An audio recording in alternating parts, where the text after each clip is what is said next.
The story of Esther, Part 1. The king of Persia, named Xerxes, decided to have a great party with all the men. He wanted to demonstrate all the wealth he had.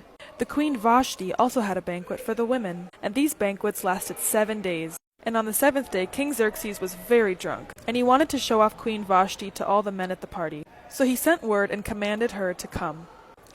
When Queen Vashti got the word, she refused to come.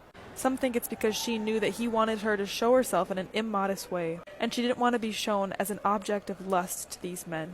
When King Xerxes heard, he became very angry, and he decided he was going to replace his queen, and said that Queen Vashti was never again allowed in his presence.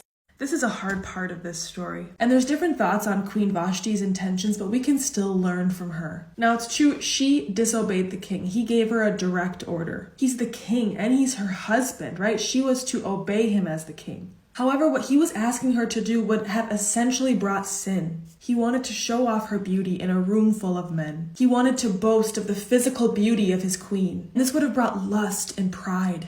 And so I truly believe that Queen Vashti didn't disobey just because she wanted to disobey. But she knew what this request from the king meant, and she didn't want to present herself that way. She made the courageous decision to say no because she was being asked to do an unholy thing. Sometimes we may be pressured or asked to do something that does not line up with what the Bible says or how Jesus says for us to live. We need to be discerning and strong when to say no to things, even if it means we won't have the best outcome. The Bible says we will be persecuted.